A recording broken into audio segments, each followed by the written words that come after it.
modo, voltando aqui para a nossa realidade, eu queria também te acionar aqui, até para você me ajudar a trazer o panorama preciso aqui no sentido de que há uma análise do Tribunal de Contas da União, pessoal, que veio a público apontando que o governo federal tem baixíssima eficiência nos programas em que ele gasta mais dinheiro. Então, não necessariamente ter dinheiro para gastar significa eficiência na ponta, como na Previdência, como na saúde, na educação superior. Exatamente qual foi o apontamento aqui e se de fato fica de pé essa análise que foi trazida por esse relatório. Jess Peixoto.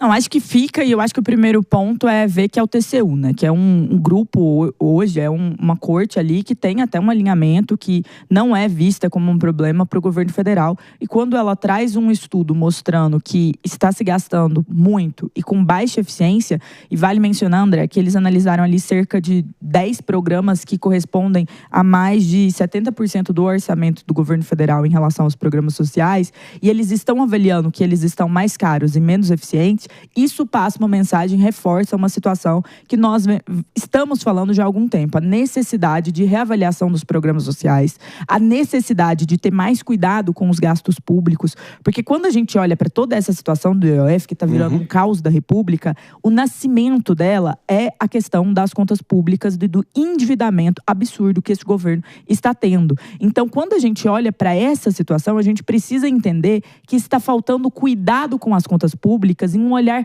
que muitas das vezes não é sobre gastar mais, é sobre gastar melhor. Estudos da OCDE, que são um grupo aí de países ricos que tem programas sociais dos mais variados, quando analisam o Brasil, indicam isso até mesmo em áreas como na nossa educação. Então, no final do dia, cabe uma reavaliação do sistema. E esse governo tem se mostrado indisposto a fazer isso. Quando o ministro Haddad fala na coletiva sobre cortes, vai precisar cortar 15 bilhões, já precisava antes. Veja que o IOF é uma medida de menos de 1 mês, 2 meses. Então, ele não pode ser essa solução milagrosa. Antes foram arrecadação com as bets, antes foi outra coisa. Então, assim, até que ponto nós estaremos dispostos a forçar as nossas contas públicas gastando mais e com menos eficiência, como apontado no relatório do TCU sobre o governo federal, sobre o governo Lula? Nunca é prazeroso haver esse tipo de constatação, mas surpreende um total de 0 pessoas, sejamos sinceros aqui, dado o fato que a gente está diante do Brasilzão, que desenvolveu um modelo muito curioso de Estado mínimo, né? Não importa quanto o governo arrecada, o retorno para a população é sempre mínimo, né?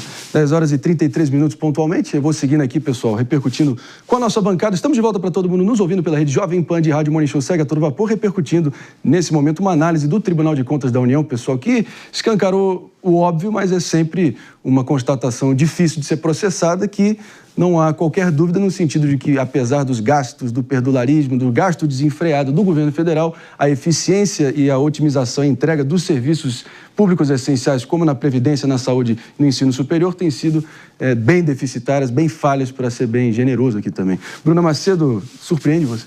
Super salários dos juízes? No caso, não. A análise do TCU aqui apontando esse estado de coisas no Brasil. Não, me surpreende 0, né? Só um microfone um pouquinho mais perto da sua boca, por favor. Surpreende 0, na verdade, porque a conta sempre fica pra gente, basicamente, né? É isso aí. Hugo, e você?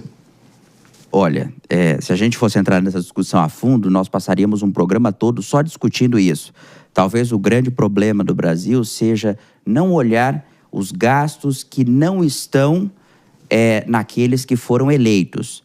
Está naqueles que estão lá por concursos públicos, através de indicações, e não por base daqueles que foram lá. A gente sempre olha para o executivo como o grande vilão, mas talvez não seja o executivo o grande problema brasileiro.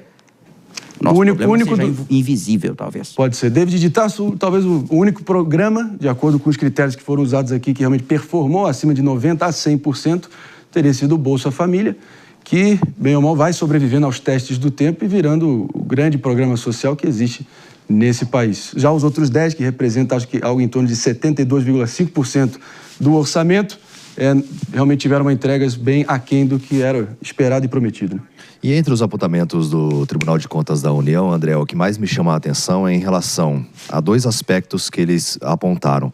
A falta de articulação, que a gente tem falado, né, amplamente aqui desde o começo do programa, essa articulação entre as instituições, e também falta de pessoas especializadas. A gente tem um governo com 39 ministérios, extremamente inflado, tem ministério para tudo quanto é coisa, só que faltam pessoas especializadas, ou seja, tá faltando gestão, não tem outra primeira colocação a ser feita. Educação básica, pessoal, atingiu menos de 20% das metas que foram definidas. Então, volta aquela famosa frase do Darcy Ribeiro: a crise da educação no Brasil não é um acidente, realmente parece que é um projeto, parece que tem pessoas que realmente não querem perdurar o analfabetismo funcional e a falta de preparo, enfim, das próximas gerações brasileiras. Isso é talvez a grande tragédia aqui na essência do nosso dilema, da nossa tragédia brasileira, né?